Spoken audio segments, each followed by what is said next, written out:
नमस्कार, मैं हूं श्वेता झा। आप देख रहे हैं बिजनेस आज तक, जिसमें हम आपको रूबरू कराते हैं कारोबार जगत की हर छोटी बड़ी खबर से। लेकिन बुलेटिन की शुरुआत बिजनेस टॉप 10 से। 2 दिनों के ब्रेक के बाद शुक्रवार को फिर से बढ़े पेट्रोल और डीजल के दाम। पेट्रोल 25 पैसे तक और डीजल 27 पैसे प्रति लीटर के हिसाब से हुआ महंगा।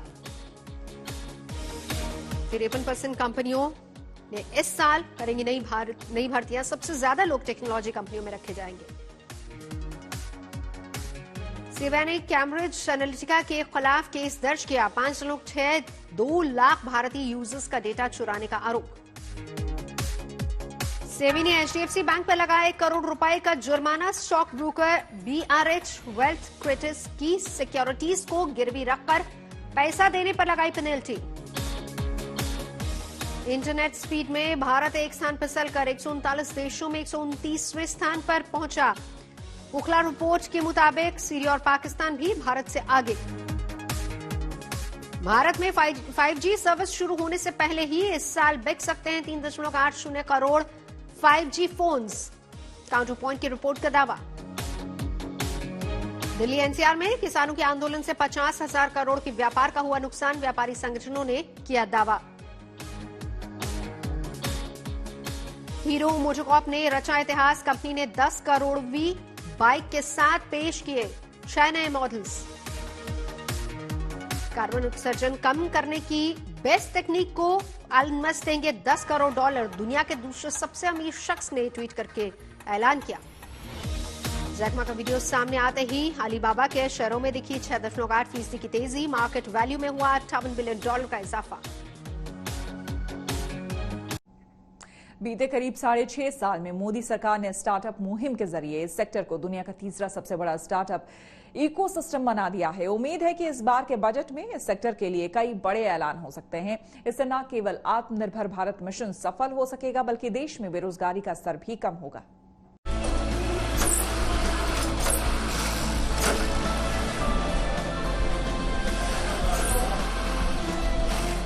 बजट से हर एक सेक्टर की तरह स्टार्टअप को भी बड़ी उम्मीदें हैं। इन उम्मीदों को बजट से पहले ही पूरा करने के लिए पीएम मोदी ने बीते हफ्ते स्टार्टअप के लिए 1000 करोड़ रुपए का सीड फंड लॉन्च करने का ऐलान किया था। इसके साथ ही सरकार स्टार्टअप्स को डेट कैपिटल जुटाने में मदद के लिए गारंटी मुहैया कराएगी। फंड ऑफ फंड स्कीम के जरिए स्टार्टअप्स को इक्विटी कैपिटल रेज करने में भी पहले से ही मदद की जा रही है। आगे सरकार स्टार्टअप्स को गारंटीज के जरिए डेट कैपिटल रेज करने में भी मदद करेगी। साथियों, भारत एक ऐसा स्टार्टअप इकोसिस्टम बनाने का प्रयास कर रहा है जिसका आधार स्तंभ of the youth, by the youth, for the youth का मंत्र हो। स्टार्टअप्स मोदी सरकार की महत्वाकांक्षी योजनाओं में शामिल रहे हैं। सरकार ने इस सेक्टर को लगातार बढ़ावा दिया है, जिसके दम पर आज भारत का स्टार्टअप इकोसिस्टम दुनिया में तीसरा सबसे बड़ा इकोसिस्टम है। भारत के स्टार्टअप इकोसिस्टम की कुल वैल्यू $73.2 बिलियन है। इसमें यूनिकॉर्न्स यानी कि 100 करोड़ से ज्यादा वैल्यू वाली कंपनियों की संख्या 21 है। अनुमान है कि 2022 तक इस क्लब में अतिरिक्त 70 स्टार्टअप शामिल हो सकते हैं। लेकिन कोरोना काल ने बाकी सेक्टर्स की तरह स्टार्टअप्स को भी गहरी चोट पहुंचाई है। 2020 तो बड़े पैमाने पर वॉश आउट साल का साल बन गया है। अब 2021 की शुरुआत के साथ ही फिर से स्टार्टअप में बड़े पैमाने पर निवेश आने का अनुमान है। 2019 में भारतीय कारोबारियों ने फंड में जिस तरीके से रिकॉर्ड $14.5 बिलियन का निवेश किया, उसका सिलसिला इस साल आगे बढ़ने की उम्मीद है। इस बार के बजट से भी स्टार्टअप की यही मांग है कि जिस तरीके से कोरोना ने इनकी रफ्तार पर ब्रेक लगाई है, अब सरकार उन ब्रेकर्स को दूर करके इनकी तरक्की का रास्ता खोजने से जुड़े ऐलान करे। हम ऑल यंग एंटरप्रेन्योर्स हम स्वागत करते हैं हमारे प्राइम मिनिस्टर के 1000 crore seed fund for startups की घोषणा के लिए, और हम उम्मीद करते हैं इस बजट सेशन से कि एक प्रॉपर फंड एलोकेट किया जाए स्टार्टअप फ्रेटर्निटी के लिए, स्पेशली जो टेक्नोलॉजी स्पेस में वर्क कर रहे हैं, सो दैट वो कल फ्यूचर में वर्ल्ड लेवल में रिप्रेजेंट कर सके और इन फंड्स को सुचारू रूप से बेनिफिशियरी स्टार्टअप तक पहुंचाया जाए, ऐसा एक मैकेनिज्म लाया जाए। दरअसल कोरोना से पहले भारत का स्टार्टअप सेक्टर फंडिंग जुटाने में कामयाबी की सीढ़ियां चढ़ रहा था। बढ़ती फंडिंग के पीछे हाल के बरसों में भारतीय स्टार्टअप इकोसिस्टम का विकास रहा। इसके साथ ही डिसरप्टिव तकनीक और बढ़ते घरेलू बाजार ने भी इनको बढ़ने में मदद की है। 2014 में देश में महज 3000 स्टार्टअप थे, लेकिन 2020 तक इनकी संख्या बढ़कर 30,000 हो गई।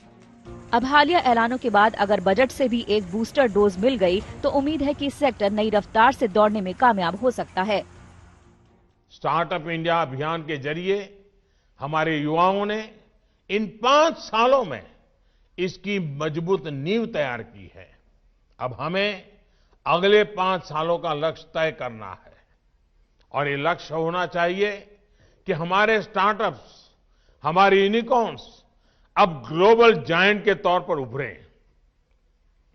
फ्यूचरिस्टिक टेक्नोलॉजीज में हमारे स्टार्टअप्स लीड करें।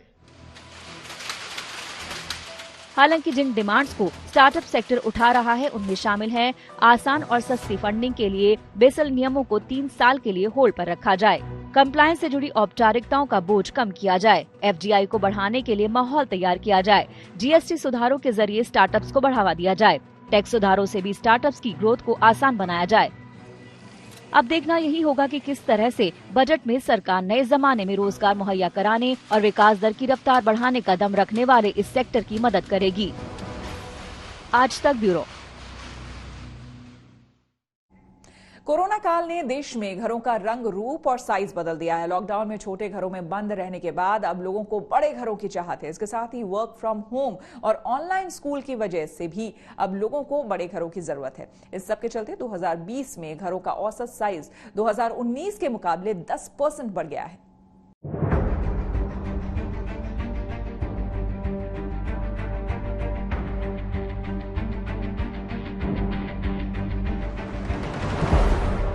कोरोना काल में घरों की खरीदारी के ट्रेंड में बड़ा बदलाव देखा गया है। प्रॉपर्टी कंसल्टेंट एनारॉक की एक रिपोर्ट के मुताबिक 2020 में देश के 7 बड़े रियल एस्टेट मार्केट्स में घरों का औसत आकार 10% बढ़ गया है। एनारॉक की रिपोर्ट में दावा किया गया है कि 2020 में औसत अपार्टमेंट साइज 2019 के 1050 वर्ग फीट से बढ़कर 2020 में 1150 वर्ग फीट हो गया है। फ्लैट का साइज सबसे ज्यादा हैदराबाद में बढ़ा है, जहां अब लोग औसतन 1750 वर्ग फीट साइज के फ्लैट को खरीदना ज्यादा पसंद कर रहे हैं। वहीं MMR यानी मुंबई मेट्रोपॉलिटन रीजन, जिसमें ठाणे समेत नवी मुंबई के कई इलाके शामिल हैं, वहां पर तो फ्लैट का औसत आकार 2019 में 773 वर्ग फीट से 21% बढ़कर 932 वर्ग फीट हो गया है, जबकि पुणे में यह बढ़ोतरी 12% की है और वहां पर 2019 के 878 वर्ग फीट के मुकाबले बढ़कर 986 वर्ग फीट हो गया है।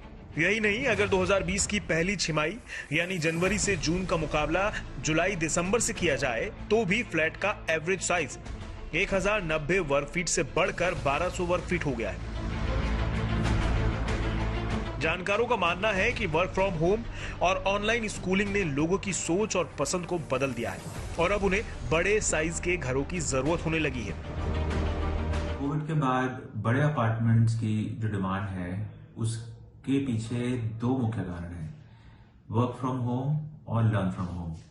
घर के जो बड़े हैं वो आजकल घरों से काम कर रहे हैं, तो उनको अपने घरों में एक अलग से स्टडी रूम चाहिए, तो वो एक एक्स्ट्रा रूम की रिक्वायरमेंट आ गई।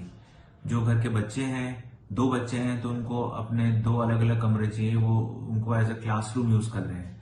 तो जब सभी को घर पे रहना है और अलग अलग कमरों की जरूरत है, तो इससे बड़े घरों की रिक्वायरमेंट आ गई मार्केट में, जिससे अब जितनी भी हमारे पास डिमांड आ रही है वो बड़े घरों की आ रही है। जब से लॉकडाउन ओवर हुआ है तो people have started experience the value of home.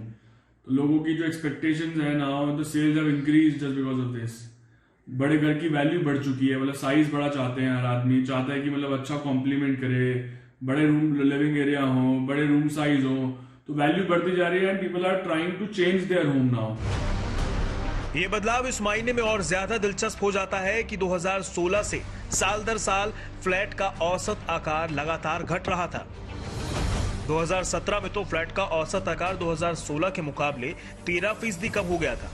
2016 में जहां औसतन 1440 वर्ग फीट के फ्लैट लोगों की पसंद थे, वहीं 2017 में ये घटकर 1260 वर्ग फीट रह गए थे। 2016 के बाद फ्लैट का साइज घटने की वजह थी कि लोग सस्ता घर खरीदना चाहते थे और मिलेनियल्स यानी 23 साल से लेकर 40 साल से कम उम्र के लोग छोटा घर खरीदना चाहते थे, जिसके रखरखाव पर कम खर्च करना पड़े। ऐसे में कम कीमत में घर बेचने का फॉर्मूला डेवलपर्स ने घरों का साइज घटाकर खोज निकाला। 2022 थर्ड और फोर्थ क्वार्टर में maximum piled up inventory developer की निकली है। 70% के आसपास स्टॉक लिक्विडेट हुआ है। बायर्स की पसंद 2+ स्टडी 3 BHK या 4 BHK रहा है। नए लॉन्चेस की अगर हम बात करें तो उसमें बड़े साइज के अपार्टमेंट आने की ज्यादा गुंजाइश है, क्योंकि अभी पाइल्ड अप इन्वेंट्री ही निकल पाई है। 3 से 5% के आसपास अभी बड़े साइज आपको देखने को मिल रहे हैं, क्योंकि लॉन्चेस अभी कम हुए हैं। तो आने वाले टाइम में एक स्टडी रूम या एक वर्क फ्रॉम ऑफिस के लिए रूम अब बहुत ज्यादा प्रोजेक्ट्स में दिखने लगे, क्योंकि MNCs में वर्क फ्रॉम होम का कल्चर डेवलप हो चुका है। लेकिन कोरोना ने सब कुछ उलट पुलट करके रख दिया है और लॉकडाउन में तंग घरों में बंद रहने के बाद लोगों को वैसे भी बड़े घरों में शिफ्ट होना बेहतर विकल्प लग रहा है। आदित्य के राणा, आज तक। इसी के साथ बिजनेस आज तक में मेरे साथ फिलहाल इतना ही। देश दुनिया की तमाम खबरों के लिए देखते रहिए आज तक।